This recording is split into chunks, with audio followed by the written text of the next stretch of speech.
नमस्कार दोस्तों, मैं साधना पांडे आज हरतालिका तीज व्रत कथा लेकर आपके सामने प्रस्तुत हुई हूँ। उम्मीद करती हूँ कि आपका तीज व्रत बहुत अच्छे से निकल रहा होगा और जो लोग तीज व्रत नहीं किए हैं वो भी इस कथा को श्रवण करें। कथा श्रवण करने से अखंड सौभाग्य की प्राप्ति होती है। दोस्तों, तीज व्रत की पूजा का शुभ मुहूर्त जो है वो शाम को 6:45 से प्रारंभ होगा। अगर आप तीज व्रत की पूजा सुबह करना चाहते हैं तो आप 7:30 से और लगभग 8:45 तक की पूजा कर सकते हैं। इस पूजा में किसी भी तरह की दुविधा मत करिएगा, जैसा कि तीज का जो समय है वो केवल और केवल 3:21 तक है, दोपहर के 3:21 तक। इसके बाद चौथ लग जा रही है, तो कुछ लोगों को मत के अनुसार चौथ लगने पे पानी पी लेना चाहिए या नहीं, तो बिल्कुल नहीं पीना चाहिए। सूर्योदय काल में जो तिथि मान्य होती है वही पूरे दिन की मान्य होती है। तो पारण तो आपको 7 तारीख को सुबह 3 बजे से 5 बजे के बीच ही करना उचित होगा। चलिए अब सुनते हैं पौराणिक कथा। तो हरतालिका तीज की ये अति प्राचीन पौराणिक कथा है, जिसके सुनने से ही भगवान भोलेनाथ और माता गौरी की कृपा प्राप्त होती है। और यह हरतालिका तीज व्रत कथा शिव जी ने ही माता पार्वती को सुनाई थी। शिव भगवान ने इस कथा में नहीं हटो उनका पिछला जन्म याद दिलाया था। कहा था, हे गौरा, पिछले जन्म में तुमने मुझे पाने के लिए बहुत छोटी उम्र में कठोर तप और घोर तपस्या की थी। तुमने ना तो कुछ खाया था और ना ही कुछ पिया था, बस हवा और सूखे पत्ते चबाए थे। जला देने वाली, झुलसा देने वाली गर्मी, कपा देने वाली ठंड में तुम हटी नहीं, तुम डटी रही। बारिश में भी तुमने जल नहीं ग्रहण किया। तुम्हें इस हालत में देखकर तुम्हारे पिता बहुत दुखी हुए। उनको दुखी देखकर नारद मुनि आए और कहा कि मैं भगवान विष्णु के भेजने पर यहाँ आया हूँ। वह आपकी कन्या से विवाह करना चाहते हैं। इस बारे में आपकी राय जानना चाहता हूँ। नारद जी की बात सुनकर आपके पिता बोले, अगर भगवान विष्णु यह चाहते हैं तो उन्हें और मुझे कोई आपत्ति नहीं होगी। मैं अपनी कन्या का विवाह भगवान विष्णु के साथ कर कृतार्थ महसूस करूंगा। परंतु जब तुम्हें इस विवाह के बारे में पता चला तो तुम दुखी होगे।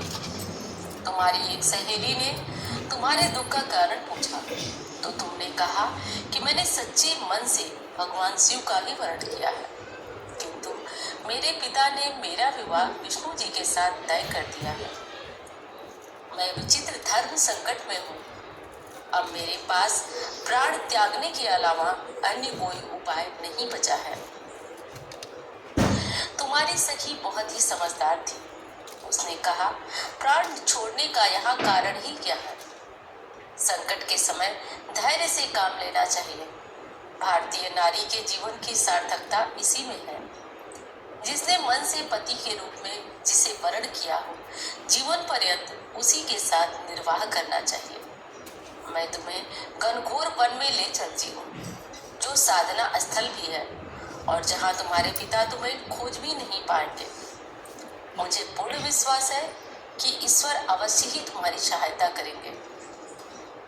तुमने ऐसा ही किया। तुम्हारे पिता तुम्हें घर में न पाकर बहुत चिंतित हुए। अत्यंत चिंतित और दुखी होकर उन्होंने तुम्हारी तलाश प्रारंभ कर दी। इधर तुम्हारी खोज होती रही, उधर तुम अपनी सहेलियों के साथ नदी के तट पर एक गुफा में मेरी आराधना में लीन रहने लगी। तुमने रेत के शिवलिंग का निर्माण किया। तुम्हारी इस कठोर तपस्या के प्रभाव से मेरा आनंद उठा और मैं शीघ्र ही तुम्हारे पास पहुंचा और तुमसे वर मांगने को कहा।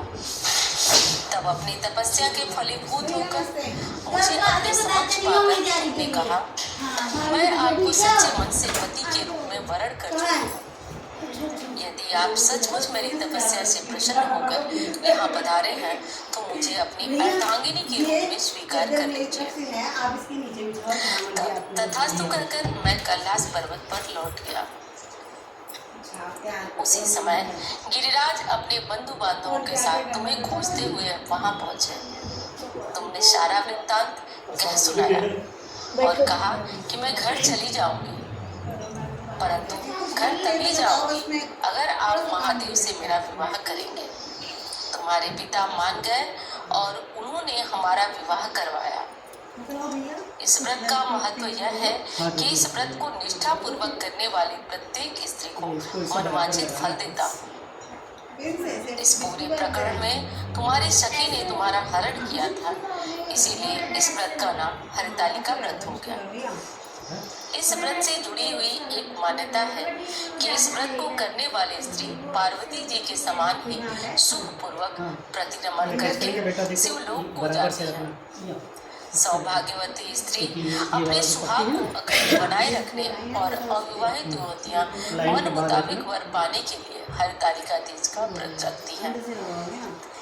इस दिन व्रत करने वाली स्त्रियां सूर्योदय से पूर्व ही उठ जाती हैं और नहाकर पूरा श्रृंगार कर लेती हैं। पूजन के लिए केले के पत्तों से मंडप बनाकर गौरी शंकर की प्रतिमा स्थापित की जाती है। उसके साथ पार्वती जी को सुहाग का सारा सामान चढ़ाया जाता है। रात में भजन कीर्तन और जागरण कर 3 बार आरती की जाती है और शिव पार्वती विवाह की कथा सुनी जाती है। इस व्रत के व्रती को स्वयं निषेध बताया गया है। इसके लिए उसे रात्रि में भजन कीर्तन के साथ रात्रि जागरण करना पड़ता है। प्रातः काल स्नान करने के पश्चात एवं श्रद्धा भक्ति पूर्वक किसी सुपात्र सुहागिन महिला को श्रृंगार सामग्री, वस्त्र, खाद्य सामग्री, फल, मिष्ठान एवं यथाशक्ति पूर्वक आभूषण का दान करना चाहिए। रेत के शिवलिंग बनाए हैं तो उनका जलाशय में विसर्जन किया जाता है और खीरा खाकर व्रत संपन्न किया जाता है। इस प्रकार करके यह व्रत पूर्ण होता है। इस व्रत के करने वाले व्रती की सभी इच्छा महादेव पूर्ण करते हैं। अतः हे गौरी, इस व्रत के कारण तुमने मेरे आधा अंग प्राप्त किया था। इस कारण जो भी स्त्री इस व्रत को करेगी उसे पति का संपूर्ण प्रेम मिलेगा। विधि विधान से इस व्रत को करने से व्यक्ति की सारी इच्छाएं पूर्ण होती है। इस पूजा में महिलाएं एक सुहाग का पिटारा माता को चढ़ाती हैं और बाद में इसमें से कुछ सामग्री स्वयं लेती हैं और बाद में इसे सुपात्र ब्राह्मण को दान भी करती हैं। फिर महिलाएं रात्रि जागरण करते हैं और अगली सुबह स्नान आदि करके पूजा करके अपना व्रत खोल लेती हैं। तो हरतालिका तीज व्रत में कुछ नियम है। इस नियम में निर्जला और बिना कुछ खाए पिए व्रत किया जाता है। इस व्रत में पूरे दिन अन्न जल कुछ भी ग्रहण नहीं किया जाता है। कहते हैं अगर हरतालिका तीज का व्रत एक बार शुरू किया जाए तो बीच में नहीं छोड़ना चाहिए।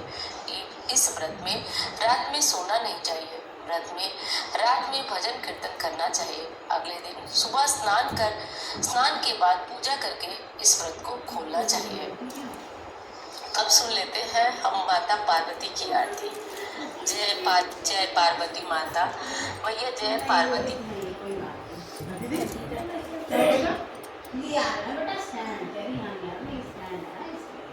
अरे दीदी, इस पे अभी फ्लावर्स भी लगेंगे ना?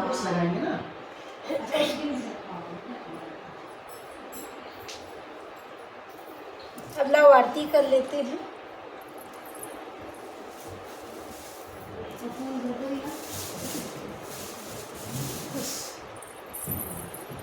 जय माता दी। अरे दादा,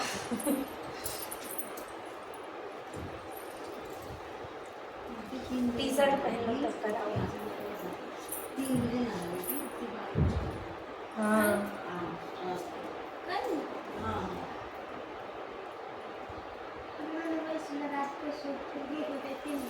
बहुत कठिन है दीदी, बहुत कठिन है भाई।